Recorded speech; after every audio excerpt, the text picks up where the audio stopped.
Lonely black widower took in a stranger during a storm, unaware she was the CEO of his dream company. 3 years. That's how long it had been since I'd heard my own voice echo back from another human being in something more meaningful than paper or plastic at the checkout line. 3 years since Evelyn's laugh had filled these empty rooms, since her humming had drifted from the kitchen while she made her terrible coffee that I'd gladly drink again if it meant having her back. The house had become my universe, all 4 walls of it. The workshop out back had become my escape, my sanctuary where I could lose myself in the rhythm of creation, in the satisfying click of gears finding their place, in the whisper of metal against metal. It was there, surrounded by half-finished projects and dreams gathering dust, that I could almost pretend she was still upstairs, waiting for me to come to bed. Tonight was different though. Tonight, the October storm had teeth. Rain didn't just fall, it attacked. Each drop hit the windows like bullets fired from heaven's artillery, creating a percussion that made the old house groan and sway. The wind wasn't content to blow, it howled through the gaps in the siding, finding every weakness in my fortress of solitude and exploiting it with the persistence of grief itself. It was the kind of storm that made you grateful for solid walls and a good roof, the kind that reminded you how small and fragile you really were in the grand scheme of things. I'd been sitting in my chair, Evelyn's chair, really, though I'd claimed it after she passed, reading the same page of a book I'd been trying to finish for months.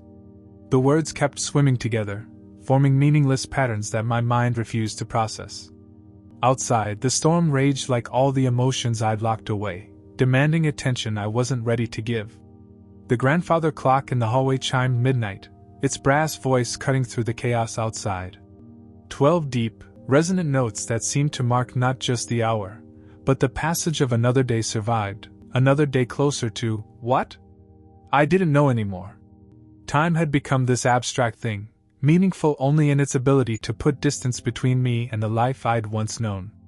That's when I heard it, a sound that didn't belong to the storm's symphony. Thud. Thud. Thud. At first, I thought it was a branch hitting the house, or maybe a piece of debris the wind had picked up. But then it came again, more insistent this time, with a rhythm that spoke of intention rather than accident. Thud. Thud. Thud. Someone was at my door. I sat frozen for a moment, book forgotten in my lap.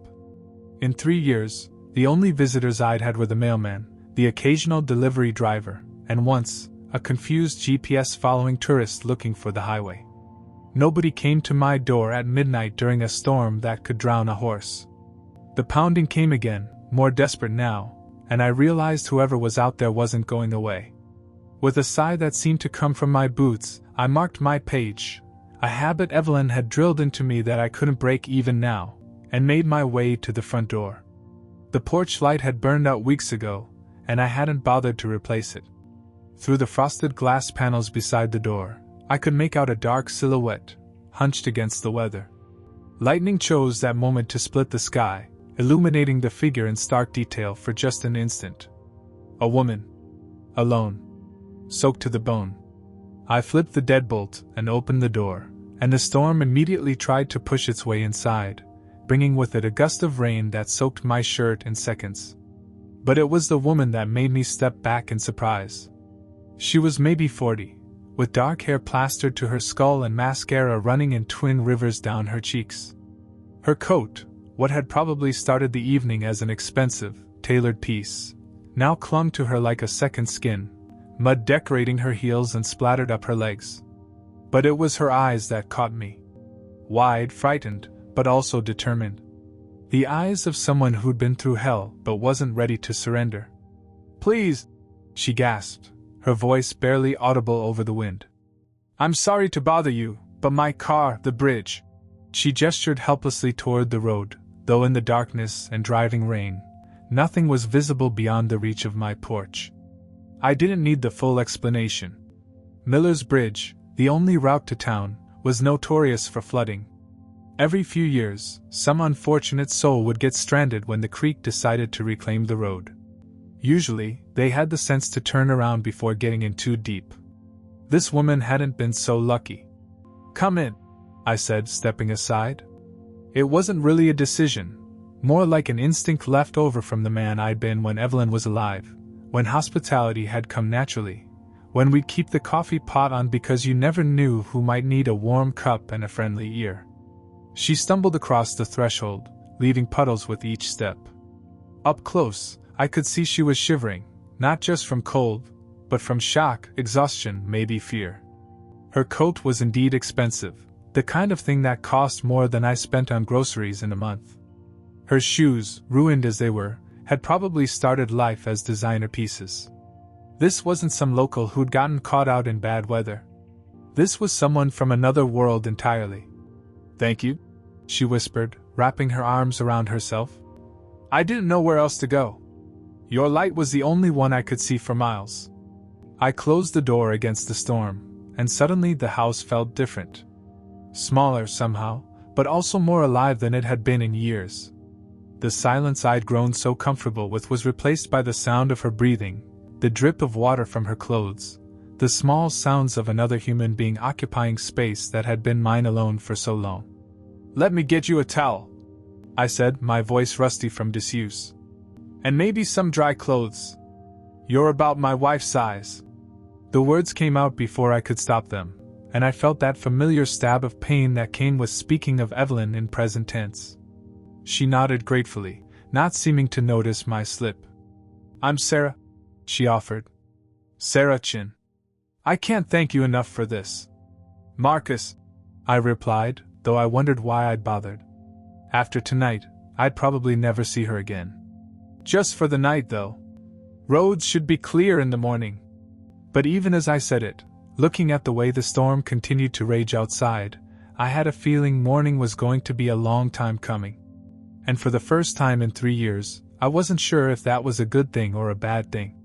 As I headed upstairs to find those towels and clothes, I could hear her moving around downstairs, her shoes squelching against the hardwood.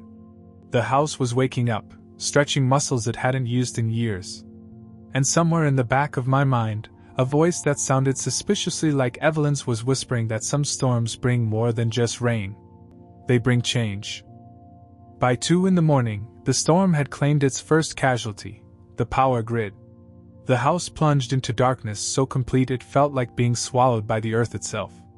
I heard Sarah's sharp intake of breath from the living room where I'd left her warming up by the fireplace in Evelyn's old sweater and a pair of jeans that fit her surprisingly well. "It's all right," I called out, feeling my way along the familiar walls. "Happens all the time out here. I've got candles and flashlights." But when I made it back to the living room with a battery-powered lantern, I found her standing rigid by the window, arms wrapped tight around herself. The firelight cast dancing shadows across her face, and I could see something in her expression that hadn't been there before, a vulnerability that seemed to go deeper than just being stranded in a storm. "I don't like the dark," she admitted quietly, her voice barely above a whisper. "I know it sounds childish, but I never have." There was something in the way she said it that told me this wasn't just about childhood fears. This was something real, something that had teeth. I'd learned to recognize that kind of fear in the months after Evelyn's diagnosis, when every shadow might be hiding the next piece of bad news. "Well, we'll need more blankets if we're going to keep warm without the heat," I said, trying to keep my tone casual. "They're up in the attic. You can come with me if you want. 2 sets of hands make the work lighter." Relief flooded her features. "Yes, please. I mean, if you don't mind."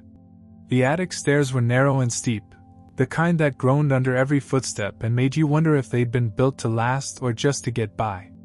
I went first, lantern held high, casting a yellow circle of light that pushed back the darkness but somehow made everything beyond its reach seem even more mysterious. Sarah followed close behind, close enough that I could hear her breathing, feel the warmth of her presence in the cold air. When we reached the top, I swept the lantern across the space, illuminating boxes stacked on boxes, old furniture draped in sheets, and the accumulated history of a life shared. "Wow," she breathed, and I could hear genuine amazement in her voice. "This is like a treasure trove."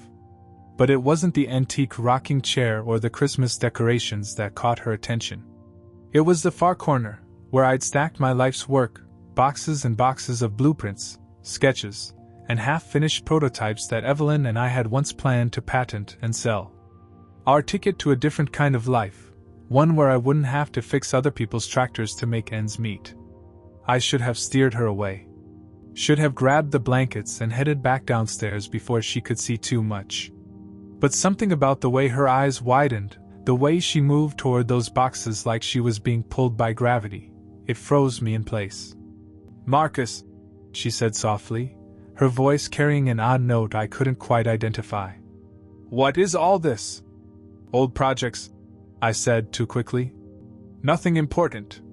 But she was already kneeling beside one of the open boxes, her fingers hovering over a detailed technical drawing I'd spent months perfecting. It was the compact water pump, the crown jewel of all my designs. Small enough to transport easily, efficient enough to serve a small farm or village, and simple enough that it could be repaired with basic tools. "This is incredible," she whispered, lifting the blueprint with the kind of careful reverence you'd use handling ancient manuscripts. "This design, it's brilliant. The self-adjusting mechanism, the way it compensates for different water pressures." She looked up at me, and in the lantern light, her eyes seemed to glow. "Where did you learn to engineer something like this?" The question hit me like a physical blow. It was Evelyn who'd asked me the same thing, 20 years ago, when I'd first shown her my sketches. She'd been so proud, so sure that we were going to change the world together. But the world had changed us instead. "Community college," I said curtly, moving to grab an armful of blankets from a nearby trunk.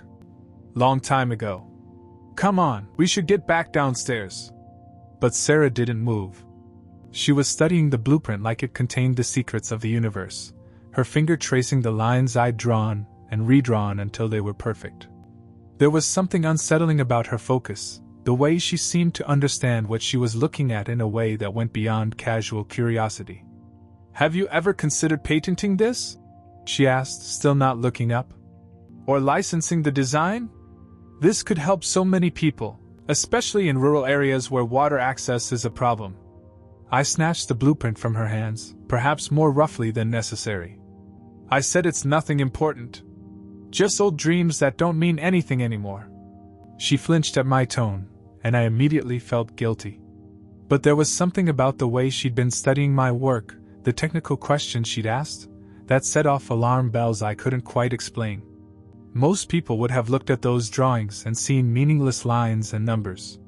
She'd seen the engineering, understood the innovation. "I'm sorry," she said quietly, standing up and brushing dust from her knees. "I didn't mean to pry. It's just, I've never seen anything quite like this design. It's remarkable." I clutched the blankets tighter, using them as both shield and distraction. "We should get back downstairs. The fire's probably getting low." As we made our way back down the narrow stairs, Sarah just ahead of me in the circle of lantern light, I couldn't shake the feeling that something had shifted up there in the attic. The way she looked at my work, the questions she'd asked, it wasn't the casual interest of someone making polite conversation. It was the focused attention of someone who knew exactly what they were looking at. And that worried me more than I cared to admit. The road stayed closed for 2 days. What had started as an overnight shelter arrangement stretched into something neither of us had planned for, and I found myself caught between the discomfort of having my solitude invaded and the strange relief of having another voice in the house again. Sarah was an easy houseguest, I had to give her that. She didn't complain about the cold showers or the fact that my coffee could strip paint. She helped with small tasks around the house without being asked, and when I went out to check on the generator or clear debris from the yard, she didn't hover or make conversation just to fill the silence. She seemed to understand that some people needed quiet the way others needed air. But she also kept bringing the conversation back to my work. It started innocently enough. We were sitting by the fire on the second morning, sharing a breakfast of scrambled eggs and toast, when she mentioned how impressed she'd been by the organization of my workshop. "I notice you have a whole system for your tools," she said, sipping her coffee without making a face at the bitter taste. "Everything has its place. That kind of precision usually comes from professional training." I shrugged, uncomfortable with the attention. "My father was a mechanic. He always said a messy workshop was a sign of a messy mind. Smart man. She paused, stirring her coffee thoughtfully. What made you move from mechanical work to hydraulic engineering? The question was casual, thrown out like she was asking about the weather, but it hit me like a sledgehammer. Hydraulic engineering. That wasn't a term most people would use.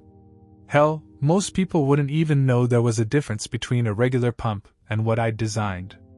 Who said anything about hydraulic engineering? I asked, setting down my fork. She blinked, and for just a moment, I saw something flicker across her face, surprise maybe, or the look of someone who'd said more than they meant to. I just assumed, from what I saw in the attic. The pump design, the pressure calculations. You could read the calculations? Another pause, longer this time.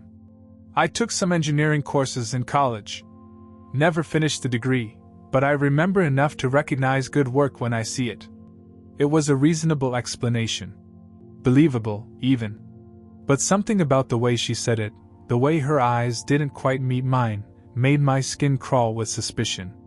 The afternoon brought more questions, each one carefully wrapped in casual conversation but sharp enough to draw blood if you weren't careful. She asked about my materials suppliers, wondered if I'd ever tested the pump's efficiency under different conditions, mentioned that the design reminded her of something she'd seen in a trade publication she couldn't quite remember. You seem to know a lot about water systems for someone who took a few college courses, I said finally, unable to keep the edge out of my voice. She was quiet for a long moment, staring into the fire. Outside, the rain had softened to a steady patter, but the creek was still running high and angry. Loss changes people, she said eventually. Makes you pay attention to things you never noticed before. Makes you wonder what you could have done differently. There was something in her voice, a weight that I recognized because I carried the same burden. It was the voice of someone who'd watched something precious slip away, who'd been left behind to wonder what if. What did you lose? I asked, surprising myself with the question. My father, she said simply. 3 years ago. He was a farmer in California. Small operation, nothing fancy, but it had been in our family for generations. The drought hit, and he couldn't afford the equipment he needed to dig deeper wells or transport water from other sources. He lost everything. The farm, the house, his sense of purpose. She paused, her hands wrapped around her coffee cup like it was an anchor. He died 6 months later. Heart attack, the doctors said, but I knew better. He died of a broken heart. I felt something shift in my chest, a loosening of the suspicion that had been building all day. Grief was a language I spoke fluently, and hers sounded real enough to trust. I'm sorry, I said and meant it. After that, I became obsessed with water systems, drought solutions, anything that might have saved him. I read everything I could get my hands on, took online courses, even audited some graduate-level engineering classes. I guess old habits die hard. It made sense. More than that, it felt true in a way that her earlier explanations hadn't. People grieved in different ways, some by retreating from the world like I had, others by diving headfirst into the thing that had taken from them. But even as I accepted her explanation, even as I felt the walls of suspicion beginning to crumble, a small voice in the back of my mind kept whispering that there was more to Sarah Chen than met the eye. And I was right to listen to that voice. Because the next morning, everything would change. The third morning dawned clear and bright, the kind of crisp October day that made you forget winter was coming. The storm had finally blown itself out sometime during the night, leaving behind a world washed clean and sparkling with leftover raindrops that caught the early sunlight like scattered diamonds. Sarah had been up before me, standing at the kitchen window with a cup of coffee, watching the sun paint the flooded creek in shades of gold and amber. She changed back into her own clothes, the expensive coat and ruined shoes, though they'd dried stiff and bore the permanent stains of their ordeal. Roads should be clear by now, I said, joining her at the window. The water had receded enough that I could see the outline of Miller's Bridge again, though it would be hours before it was truly safe to cross. She nodded, but didn't turn away from the view.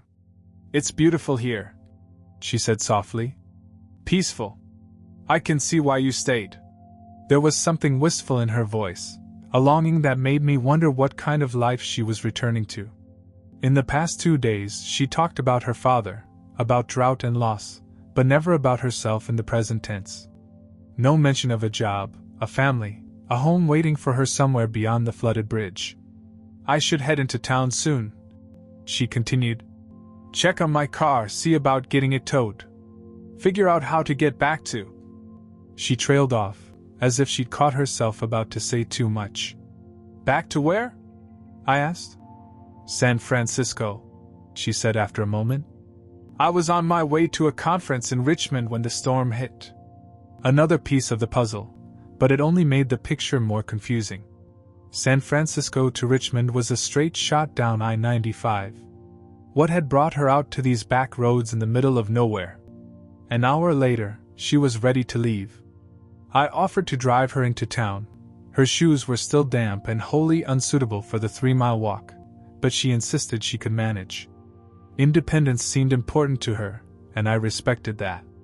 Lord knew I understood the need to handle things on your own. But as she was gathering her things, her wallet slipped from her coat pocket and hit the kitchen counter with a soft thud. The contents spilled across the Formica surface: credit cards, cash, receipts, and something that made my blood run cold. A business card. Sleek, expensive black cardstock with silver lettering that caught the morning light. And there, embossed in elegant script, was her name, Sarah Chin. But it was the line underneath that stopped my heart. Chief Executive Officer, Watergen Innovations. I knew that name. Jesus Christ, I knew that name better than my own social security number. For the past 6 months, Watergen Innovations had been splashed across every engineering journal and trade publication I still subscribed to. They were the rising star in sustainable water technology, the company that was supposedly going to revolutionize how the world accessed clean water. And according to the Business News, they'd been desperately searching for a low-cost, portable pump design that could serve rural communities and disaster relief efforts. The kind of design that could make someone very, very rich. The kind of design that was sitting in boxes in my attic. I stood frozen, staring at that card like it was a live snake. Sarah was still moving around behind me, checking her pockets, making sure she had everything. She hadn't noticed the spilled contents of her wallet yet. My mind raced, connecting dots I should have seen days ago. The technical questions. The way she'd understood my blueprints instantly. Her knowledge of hydraulic engineering, of pressure systems, of patent law. The careful probing about whether I'd ever considered selling my designs. She hadn't stumbled onto my property by accident during a storm. She'd come looking for me. Oh damn, she said, finally noticing her wallet. Let me just... She moved toward the counter, but I was already there, my hand covering the business card before she could reach it. Our eyes met, and in that instant, the careful mask she'd been wearing for 3 days finally slipped. I saw recognition there. And guilt. And something that might have been fear. Sarah Chin, I said slowly, lifting the card so she could see it.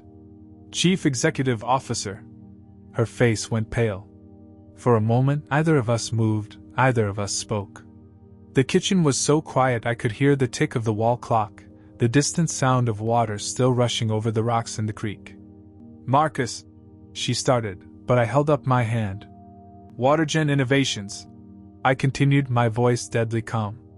The company that's been in the news for months, looking for exactly the kind of pump design I showed you in my attic. What a remarkable coincidence. She opened her mouth to speak, then closed it again. I could see her calculating, trying to figure out what to say, how much to admit.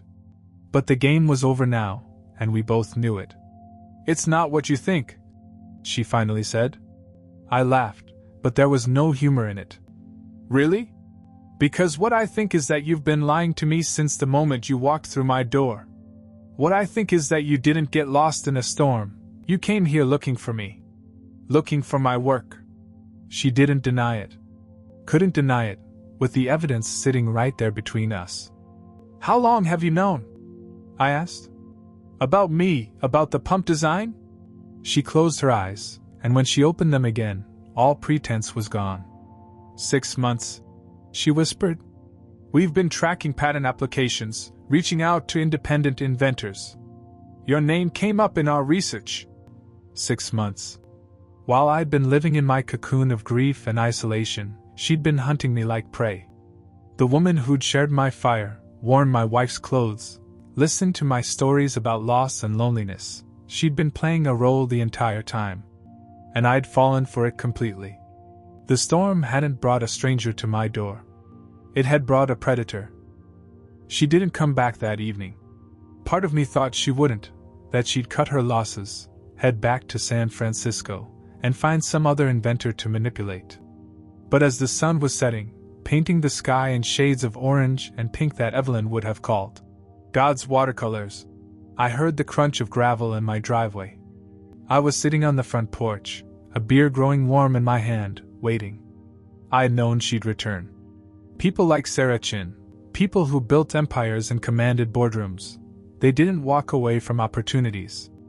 And my pump design was the kind of opportunity that could define a career.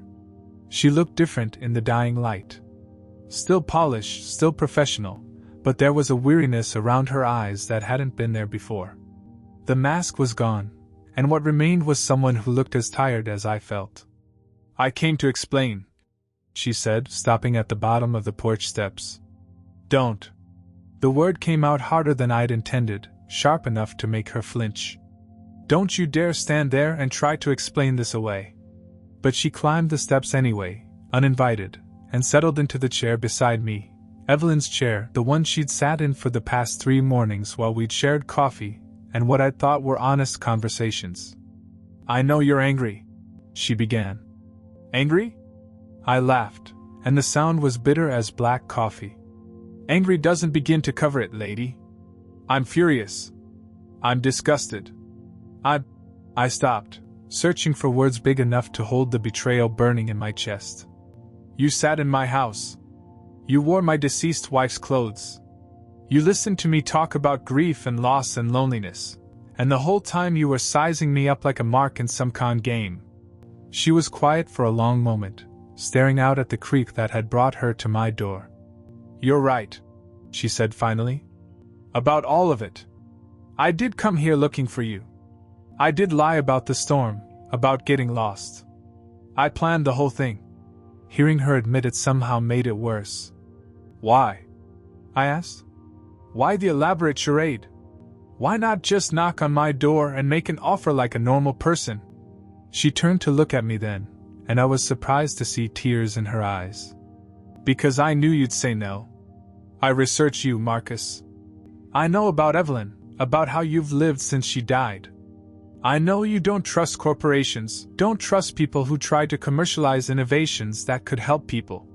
You would have slammed the door in my face before I could say 2 words.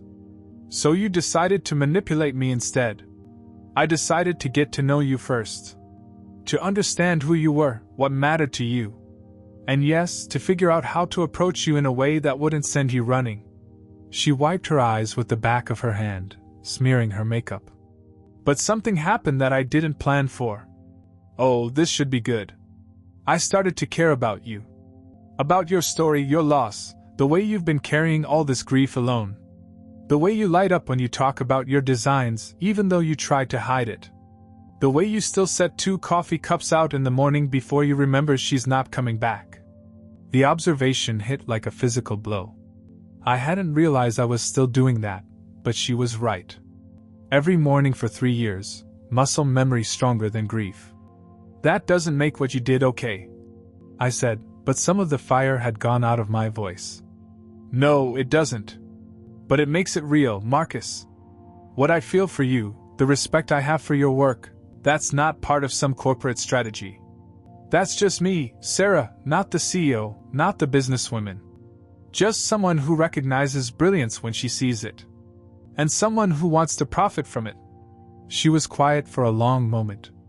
Yes, she said finally. I won't lie to you anymore. Your pump design could make Watergen billions. But it could also save millions of lives.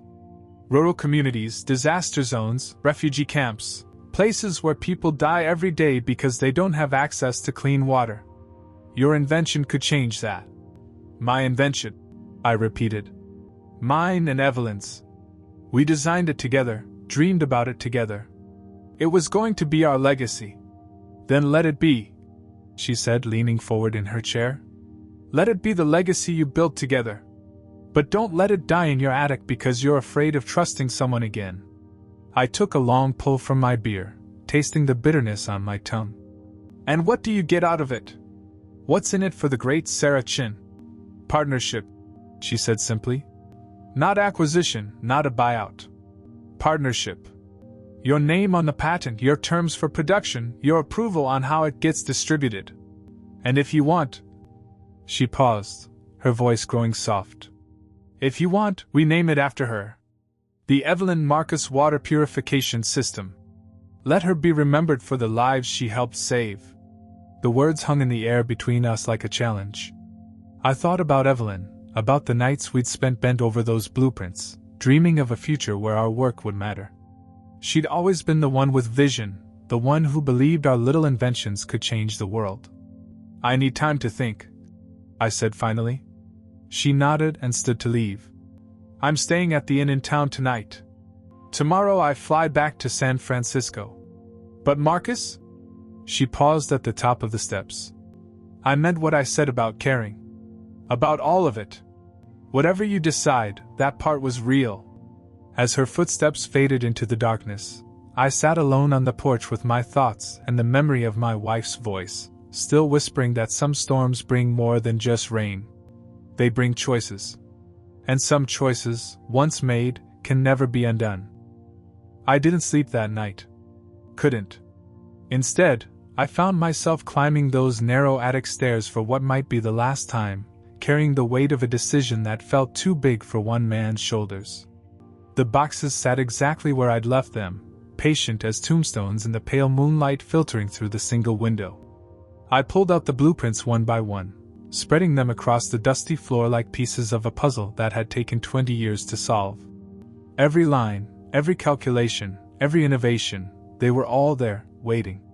But it was Evelyn's handwriting in the margins that nearly broke me. Her neat script noting improvements, asking questions, suggesting modifications. What if we made it smaller? Could this work with salt water? Think about families who have to walk miles for clean water, Marcus. Think about their children.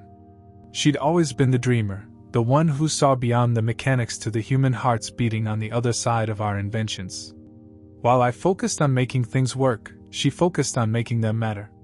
I picked up a photograph that had been tucked between two blueprints, Evelyn in our old workshop, grease on her hands and joy in her eyes, holding the first working prototype we'd ever built. We'd been so young then, so sure that we could change the world with nothing but determination and love. What would you do, Evie? I whispered to the empty attic. What would you want me to do? But I already knew the answer. She would have driven to Sarah's hotel that very night, blueprints in hand, ready to negotiate terms that would put clean water in the hands of every person who needed it. She would have seen past the deception to the opportunity, past the betrayal to the lives that could be saved. That was the difference between us. I saw problems, she saw possibilities. The eastern sky was just beginning to blush with dawn when I made my decision. I gathered the blueprints, tucked them under my arm, and headed downstairs. But I wasn't going to the hotel. Not yet. First, there was something I needed to do. The workshop behind the house still smelled like oil and metal shavings, like the countless hours Evelyn and I had spent there bringing our dreams to life. I pulled the tarp off the workbench and began to build, not a prototype this time, but something more important.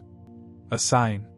By the time Sarah's rental car pulled into my driveway at 8 o'clock, I was waiting on the front porch with a cup of coffee and a small wooden placard that read, "The Evelyn Marcus Innovation Center where dreams become reality." She looked surprised to see me sitting there, probably expected to find the house empty and the deal dead. But I'd learned something in the dark hours of that long night. Grief doesn't have to be a prison. Sometimes it can be a foundation. "I thought you were flying back to San Francisco," I said as she climbed the porch steps. "I was. I am. But I wanted to say goodbye first. To thank you for. She gestured helplessly. For letting me stay. For sharing your story. For showing me that there are still people in this world who create things because they matter, not because they sell. I held up the blueprints. Then I guess it's lucky you decided to stop by. Her eyes widened as she recognized what I was holding. Marcus, what are you saying? I'm saying yes.